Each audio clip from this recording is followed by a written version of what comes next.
Okay. Okay, so how would you describe what it was like out there on that stage in front of 100,000 people? Well, before we were like really nervous and really excited at the same time. It's like the biggest thing we've done. It's the biggest crowd, so we're all just like. It was nerve-wracking, definitely. Yeah.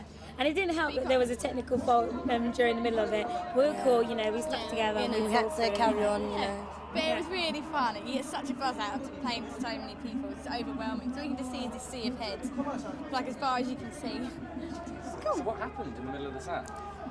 It started. I think they chopped out. They must have chopped a bit of the music off. It's happening to everyone. It's basically you can hear it on stage, but no one else is hearing it. Yeah, and they chopped. You know, the first part of the song, it wasn't there. So like started the verse and the music was just somewhere else. It was like near enough, nearly on the chorus. It jumped like, and we were like. No, but it's cool. You're professionals, aren't you? We're professionals. We try to be. So how do you cope with something like that? You know, is it just like? It's happened before. I always mess up. It's always me. Like I don't turn on my mic or I fall over. This time it wasn't you, was it? No, it wasn't my fault this time. There you go. So we don't have to rush Can't blame it. me this time. Yeah.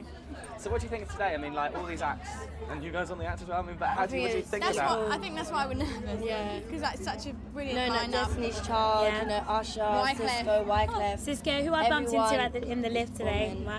He's so. She's wanted to meet him for ages. I know, he's so nice. He's so nice. Hopefully she'll shut up after today. Although I think it's going to make her worse. So who would you like to see that's playing after? Destiny's Child. Destiny's Child. I want to see Cisqo. You knew that was coming, right? And who else? We've already seen Wyclef. Yeah. And Anastasia, I didn't know she was playing with them. That was wicked. I really like her. Sorry, go ahead. Interrupted you. Sorry. So how would you describe the whole? I mean, what's the atmosphere like in the crowd? I mean, what sort of energy are you getting from that crowd, man? Oh god, everyone's screaming and just like we've got our in-ears in though, so you can like all you can hear is like us singing, so you can just see everyone going. That's right, cool. Can you hear that in the background? Whose song is this? Cisqo, he's on right now. I think we'd better let it go. Okay, well thank you very much, girls. Thank you. Are you letting us go because Cisco's on? I don't care, he's mine. See you later, nice to meet you again. No, they've got babies on them. Sorry? Babies on them. Aww. Nice to see you again. See you later. See you very soon, no doubt.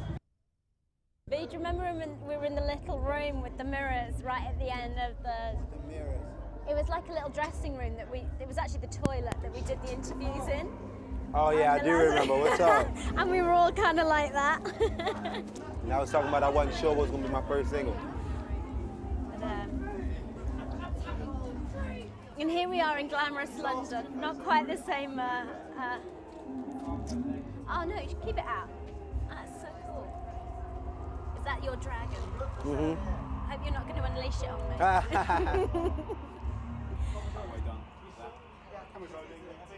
Excellent. It's a pleasure to meet you as always. Cool. I could only see your performance on the screen, but I enjoyed it thoroughly. Really? Good. I'm glad you liked it. And it looked like the crowd liked it too. Oh yeah. They were really into it and I was really shocked considering the fact, wait, I gotta get rid of this. Yeah, just on the floor, anywhere.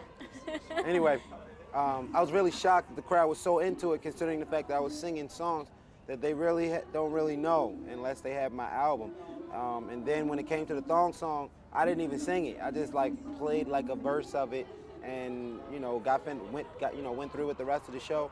And the people weren't even mad that I didn't sing the thong song. So all you critics out there that think the thong song is the extent of my talent, now they know it's just a weapon in my arsenal. Absolutely not. I mean, the album's been so well received over here. I mean, you might not know it because you're out in the States, but everyone loves you out here. Oh, okay, good then. That's a good thing. Thank you. But 100,000 people, what was that like? It was, wow. Let's just say it was a lot of ground to cover.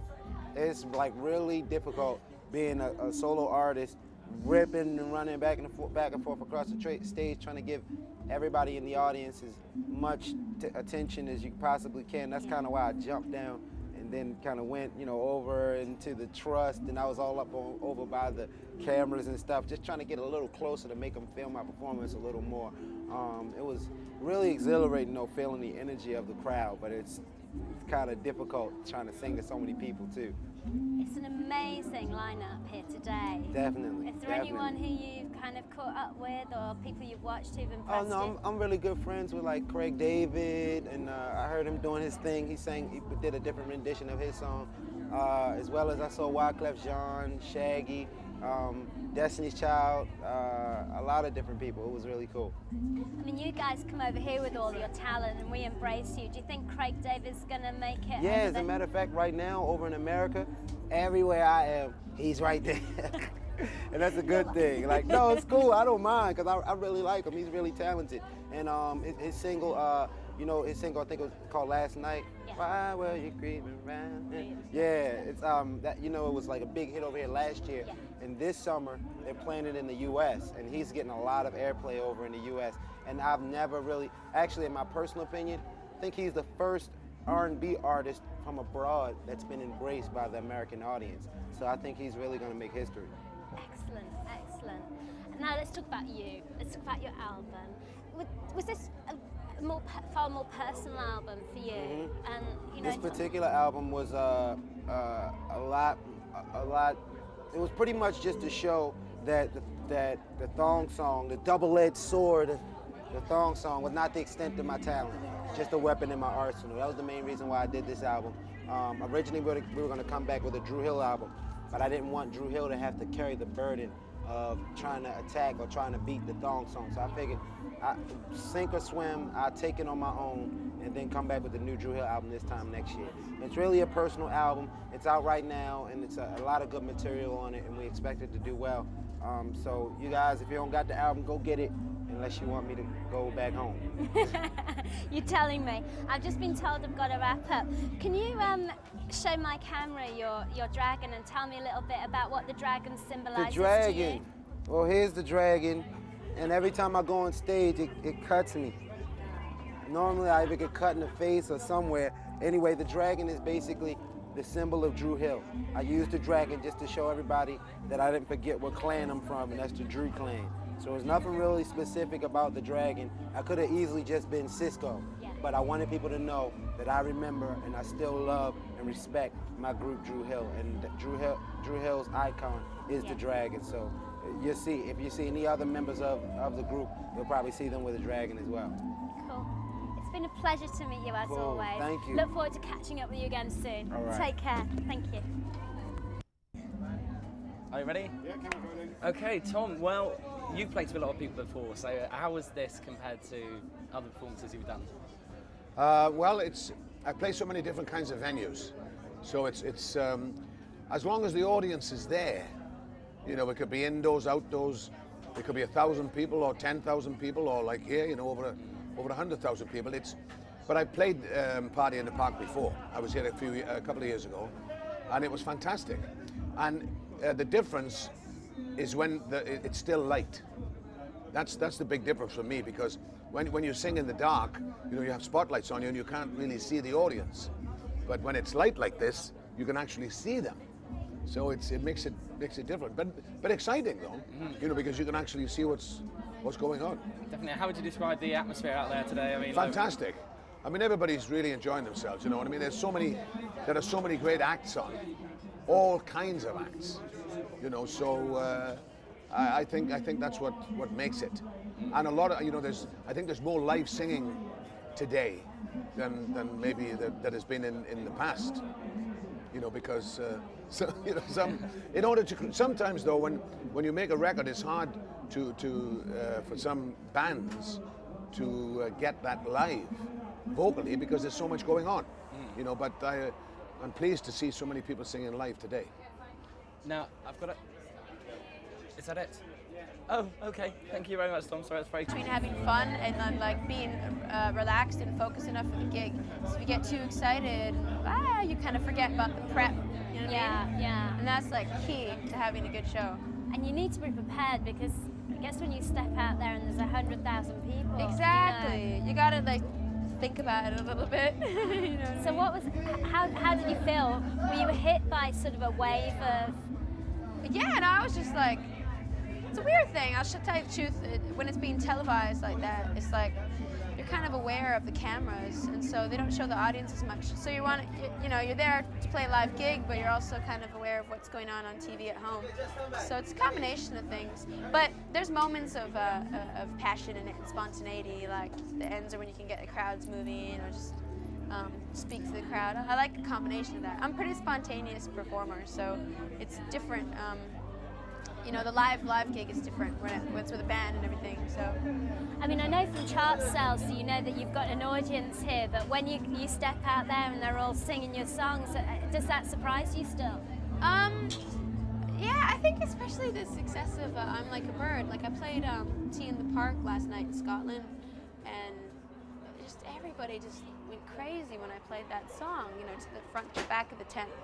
And you know, hands in the air, singing all the words, like a roar. And it amazes me that people from so many different kind of walks of life kind of enjoy that song. Yeah, what is it you think Ages, whatever. It's a real family kind of song, and it's also a relationship song, it's an independent song, it's a redemption song. It's like everything to everybody. It's really neat.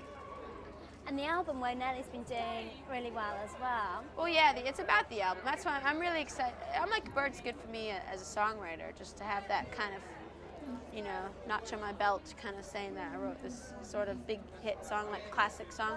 But then Turn Off the Light is more reflective of what I am musically. Musically, I like to combine influences, and Turn Off the Light combines sort of my love of hip-hop with my love of folk and rock, and a little bit of world influences, Brazilian sort of stuff, because that's what the album's about. It combines the international with hip-hop music. It's very worldly, it's very world-aware, and that's, I'm always talking about, I'm always going to make music that has that awareness to it, because there's so much music outside of North American music, you know what I mean? Western culture, Indian music, Brazilian music, Latin music, Portuguese music, that I love to kind of share with people. Do you think that your background has helped you, because Portuguese and the Canadian, that you completely, you know, completely, and it's almost like it's given me a whole other sense of purpose and satisfaction beyond the music, because when I was a little girl, I didn't see a lot of Portuguese people. They're crazy in there, I tell you. It's the party, eh? Yeah. Sorry about that. Yeah, when you were a little girl. Like you know, there weren't a lot of Portuguese people in Hollywood or on television, and I really was like, kind of struck a chord with me, and I knew one day that I'd be on there, and I'd be motivating people. And now it's so cool. No matter what, there's always a Portuguese flag in the audience. Today there was like 3 or 4 right in the front, and it's like every time I look out, it's great. But anyway, that's one element. It influences me musically. Yeah. Is there anyone you're looking forward to hanging out with or catching up with? Last night was cool because I got to meet my big idol, Noel Gallagher, who's a huge influence on me songwriting-wise, and I got to tell him how much, you know, his songs meant to me, and he told me he read about how I wrote Liam a fan letter when I was 17. I was like, yeah, right, whatever. Excellent. Okay, cool. Daddy-o, baby. I've been asked Usher, Craig David, Cisco. Daddy-o. He's Daddy-o. I'm the pimp. So I have to have You my got them thing. all. You got them all. I just thought you might be nicking everyone's from the day, you know. All mine. Daddy-o. That's my favorite. I'm the pimp. I got him that for his birthday. Daddy-o has all the jewelry, you know? Excellent, excellent. Great to see you guys. Congratulations. Thank you. Wicked out there. How did it feel when you were 100,000 people? Excellent. Excellent. Like 150 out there. It looks like a million people out there. But it was really good. The energy out there is like sky high, do you know what I mean? And just to be part of this whole thing is a blessing to us. You can't even see the back. I mean, you can see heads, but you can't see the back. It's just like... It's incredible, unreal. What was the reaction like to the single? Phenomenal. We've got a lot of fans out there that have been here year after year expecting to see us. So for them, it was a real treat for them to see us today. So it was great. We really felt the energy. It was lovely. Tell me a little bit about the inspiration behind the single. Behind the single? Yeah. The single is What? called So What If I... So what? So what? You know, sometimes you might be in a relationship and all your mates say she's the wrong girl or she's the wrong guy. But you're basically saying this song... She's the wrong girl. No, you know what I'm saying? What I'm saying is sometimes you go with somebody, everybody says it's wrong, and you're just basically saying, so what if I? So what if I drive this car? So what if I have this girl? So what if I have bogey in my nose? And choose to pull my pants down on TV? So what if I show my butt? So what? Damage of the in the house. No doubt. fully loaded. One thing, we've had a lot of US R&B acts here today. Are you going to take it out there and do it for Britain Definitely, in the States? That's the plan. It's not the main aim. You know, Darren's a band who want to be worldwide, not just America or England. We want to be in Asia, Europe, everywhere, the whole world. Do you know what I mean? So America, when the time's right, we'll be out there, and we will definitely bring the British flag to America. We're enjoying it, so we're just getting at our own pace. Pace. And where can people catch up with you next? Catch up with us next. We're doing a lot of things, man. Essential Festival with the original Isaac Hayes and George Clinton. Cannot beat that. Definitely. Cannot beat that. And who's impressed you here today? Nobody. Nelly Furtado. Who's she? Anastasia, Usher Raymond, Wyclef, obviously, Destiny's Child, Cisco. There's been a lot. Yeah, there's a really nice vibe backstage. A lot of kids, a family day, so it's been really nice. Excellent. You've been the wildest bunch in here. I'm telling you. I told you we both were wild, goddammit. Thank you very much. Pleasure. Thank you. I was going for two. You're Wow. Take care. Thank you very much. Take care, baby.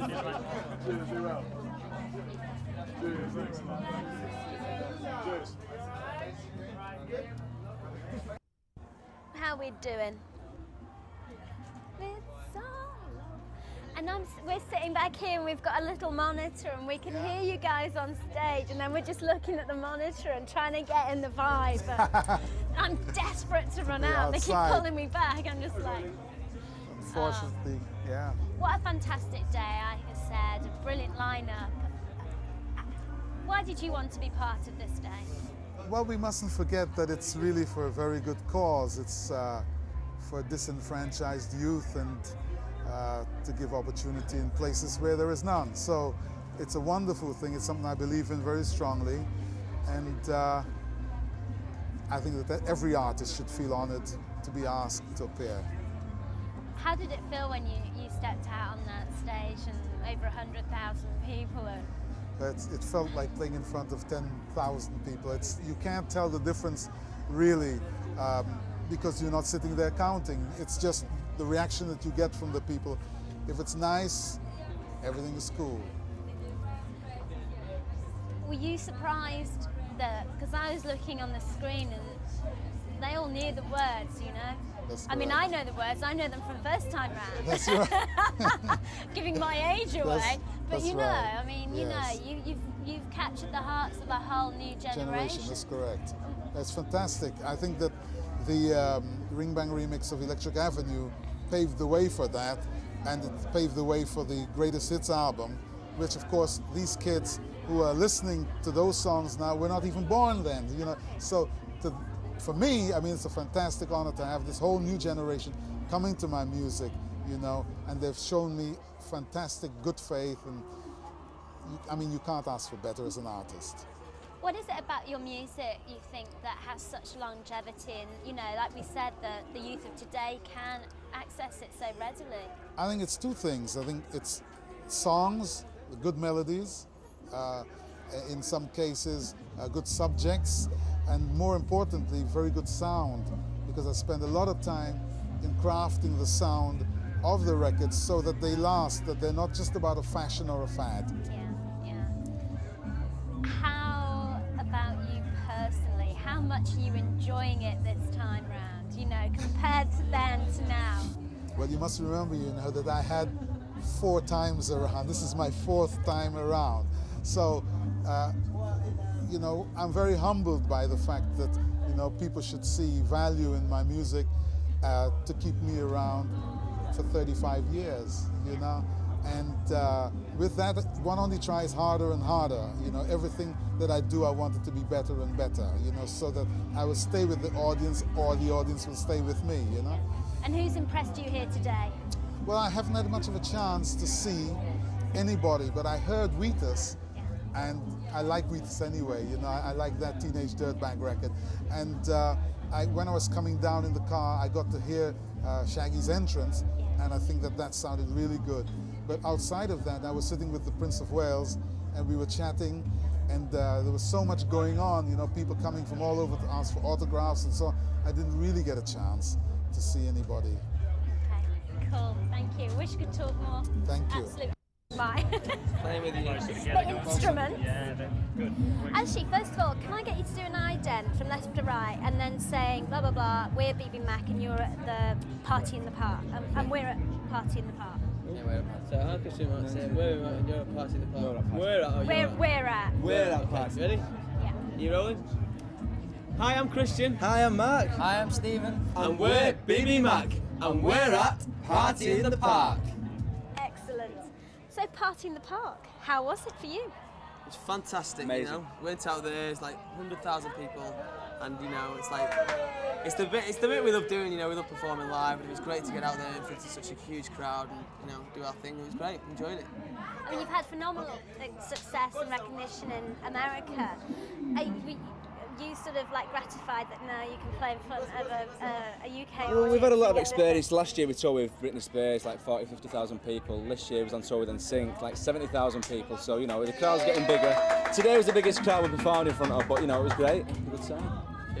And the fact that they were a British audience. Yeah, you know, it's cool to come home because we, you know, spent all last year in America playing in front of American audiences. It's good to come home and see like 100,000 people turn up in Hyde Park for a great day of great music, you know what I mean? What can we expect from you next? What's on the agenda for BBMak? Well, we've got another couple of singles in the UK, and then we've started writing for the next album already, and then you know we're just going to concentrate on getting that ready. And we'll be doing a few gigs up and down the country in the UK, probably towards the end of the country. Probably to the end of the year, and you know, just onwards and upwards for BBMak, really. So who's impressed you here today? Have you managed to catch up with anyone, or? David Gray was very good. We were watching him. Destiny's Child were really good as well. Yeah, cool. A lot of good bands on today. Well, I hope that you just go onwards and upwards because I think you deserve it. Congratulations. Thank you very Brilliant much. performance. Cheers. Lovely to meet you guys. Nice to see you. Take care. Thank you. Cool. Cheers, guys.